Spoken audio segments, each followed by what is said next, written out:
name is Joey Dillon. I am an armorer in the film industry, and I've been blessed to have worked on Westworld. That was over a 6 or 7 year span, and I've got some insider information that I am happy to share with you folks.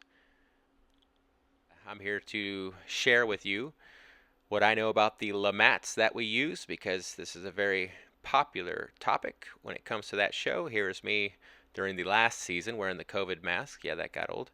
This will give you an idea what it's like to show up on set before the sun comes out to ready your cart full of everything you'll need. This is when we were doing the 1920s, so having some fun with Tommy guns and Whippet guns, and I don't mind getting artistic here with my pictures because I do love what I do.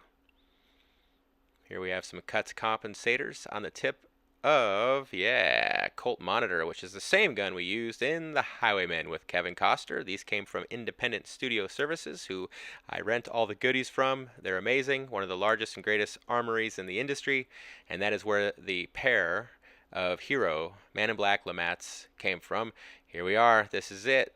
Now this gun, as well as its double, were made originally by J.E. Gren of Spokane, Washington, who, long before companies started selling historically accurate cartridge converted cap and ball revolvers, this gentleman, a master gunsmith, would take customers' cap and ball revolvers and convert them to cartridge, like many guns were in the 1870s, using 1850s and 60s type of guns. So this is a cartridge conversion that I believe was always intended theatrically. As you can see there on that barrel, it said 38 blank.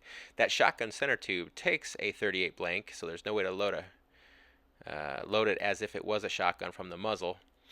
And interestingly, to get to the back of the shotgun tube, he redesigned the Lemat to unscrew from the rear of the frame with the shotgun center tube. Unlike a non-modified Lemat, the center tube stays one with the frame, and you unscrew it from the tip of the shotgun tube. So here's the cylinder. The back of the cylinder comes off to load your 9 cartridges, has 9 floating firing pins, and then there's one stationary pin to line the backing of the cylinder up to put it back on the cylinder. The tip of the hammer on Lemats folds down so that you can shoot the shotgun center tube. And originally it would be a percussion cap there, but it has had a firing pin installed, a floating firing pin. Just a marvel of engineering went into this to make this thing a conversion. It's just a really cool gun. So to undo these, you flip that latch down on the bottom, and then you unscrew it. Loading it and unloading it takes a long time. Doesn't look cool on camera. So in a minute we'll talk about how they faked that on camera for Ed Harris. And when Ed Harris first showed up on Westworld in Season 1, he and I recognized how difficult it was to pull the hammer back on Lemats. The hammer pull is just extremely difficult. Even if you lighten the hammer pull, which you kind of need a heavy hammer pull once you fold that hammer down to strike the center tube with a shotgun. But anyway, you can't rapid fire these guns. So it's very difficult to thumb that thing back over and over and over. So I loaned him a cap and ball version of the Lemat, which was never screen used, but there is a cap and ball that we use just for practice with Ed. So if you want to count that as one of the many used, go ahead. There's one. Then they got these 2 conversions. That's 2 and 3, and we'll talk about more Lemats in a second that made up what was ended up on camera all these seasons. So that's how you fold the tip down, and then that would strike that floating firing pin to shoot the blank in the shotgun tube.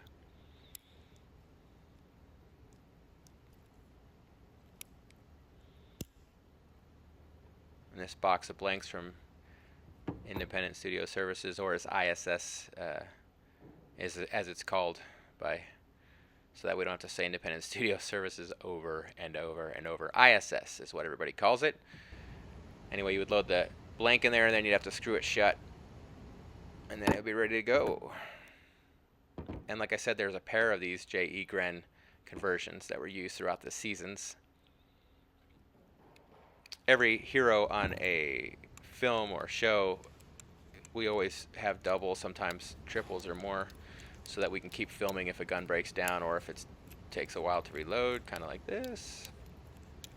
Anyway, screw that all the way in, and then you got to flip that latch closed at the bottom, and then it's locked in. Now what's that? That looks a little weird, doesn't it? That, again, going back to how difficult it is to rapid fire the Lemat, ISS made, after discussions with the prop master Richie Kramer, a gun that Ed Harris could shoot quickly, and this is a Ruger Vaquero with a Lemat front end on it, all done up in black with the Lemat trigger guard and the lanyard ring down there at the bottom of the grip. But it's something he could shoot quickly one-handed and cock it over and over and over. You don't just pull the triggers on these. If you're not familiar with the single action pistols, you got to cock the hammer back every time you want to pull that trigger and get it to shoot. So here is a Lemat, a Ruger variant, and then a rubber gun. Just kind of laying out what we were using one day. So when Ed had to load on camera, he had to load quickly. He couldn't be screwing and unscrewing for days. So the folks at ISS worked with some companies they created casts of the front end of the Lemat, and they made some plastic front ends. So this is a plastic front end with a plastic cylinder that you could quickly put on the real rear half of the Lemat. And if you look closely, you see this little piece of curved sheet metal at the bottom there. That was so Ed could throw this on the gun and then give it a 90-degree twist to make it look like it twist locked onto the gun. There you can see it there, and it helped line up very quickly the bottom of the gun so he could close that latch at the bottom of the gun. So some Hollywood magic there. There's a variety of the fake front ends. One of them even had a fake cylinder with a magnetic rear of the cylinder, so that when Ed loaded 9 dummy rounds, he didn't have to worry about lining up the back of the cylinder with the front of the cylinder. It was magnetic. It would just pop into place. This is one that needed to look like it exploded out the shotgun tube there out the side. There's a plastic cylinder that looked loaded. So the variety of scenes were used with just the fake front ends of the Lemats for faster on and off, or for faster loading or unloading scenes. A lot of movie magic. Now, I'm not doing it as theatrically as Ed did, but you can see how it just comes right off and then could go right back on that Lemat. 38 shorts are what fit in that cylinder, but they don't look cool on the belt, do they? Not long enough. So 38 longs or 38 specials were used on the belt with the lead round nose tips. This is something that's been done in Hollywood forever. If you ever watched Steve McQueen in Wanted Dead or Alive, he had a cut down Winchester that took probably a 4440, which was a pistol cartridge, but on his belt he had giant 4570 cartridges. So some more Hollywood magic. 38 longs in the belt, 38 shorts are what went in the gun. Now, one of the best places I've ever filmed at, one of the coolest on-location spots, was this in the last season, Hoover Dam. I got to film at Hoover Dam, and they did not want any real firearms on the premises. So we used airsoft, we used plastic, and for Ed Harris, we used a non-modified cap and ball Lemat revolver, and that made its first screen appearance for those shots and the interior Hoover Dam shots, which the interior was actually a defunct powerhouse down in Long Beach. That's this here. But we kept the cap and ball gun going because it had to match what he was carrying just before he ran in there, which is what we filmed at Hoover Dam. So here's that gun.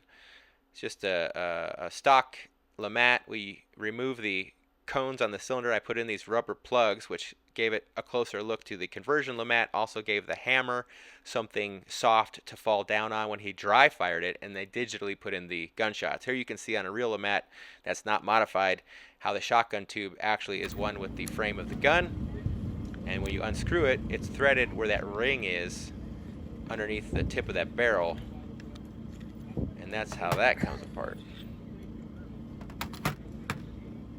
And there was just one of those cap and ball Lemats used on the last season for those scenes. So now we're at the practice one, the 2 conversions, and this one. That's 4 Lemats used for the Man in Black. And there was a variety of rubber Lemats used for stunts and for riding, for doubles. Right here we have a cap and ball Lemat, we got a rubber Lemat, we got the conversion Lemat rear end with the plastic front end. I'll let you decide which is which. That's how good some of these rubbers and fakes can be. Here's one of the rubber Lemats. They probably had, I don't know, over the years, 4 or 5 of these things, maybe more. And the artistry, this is a little bit worn, but the artistry is really great. The painters who cast and paint these are just amazing. And there's me cutting one in half. Why? Because we went down to Mexico, and in Mexico it's very difficult to get anything in that looks like a real gun. They did not want a rubber gun that looked like a real gun, so I cut one in half so that we could at least have the top half hanging out of the holster of the Man in Black. As it turned out, in the end, we were able to get a full, complete rubber Lemat down there, but not the real one, unfortunately. And so there is a scene where he pulls it out and he shoots it, and he's just pretending to fire a rubber Lemat. So there's a screen used rubber Lemat being fired at a location we were at in Mexico. But just in case we weren't able to get the full one down there, here's the one I cut in half, which unfortunately we never used on camera, but it is kind of funny looking. Here's me renting a bunch of stuff for the last season.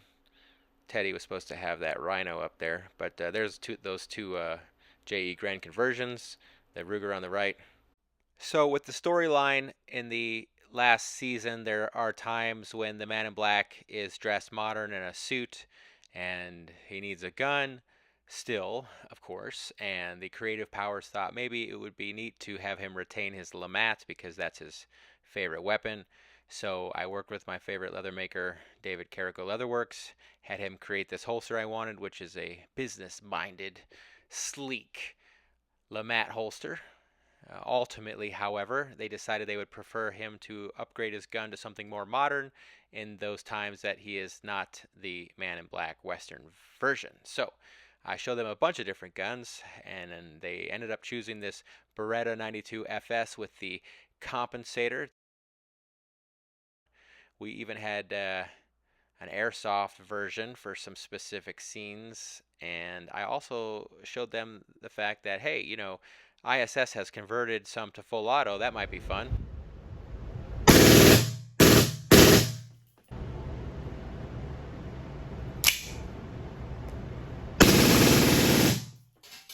I thought it would be neat to have a scene where the Man in Black takes his magazine out and then puts in an extended one and then, you know, flips an imaginary switch and suddenly he's, you know, spraying full auto. But even though I did rent those full autos and the blanks and was prepared in a scene to do that, in the end they decided shooting semi-auto was more relevant to the scene in their head and what they wanted, so we never ended up using the full auto. Such a shame.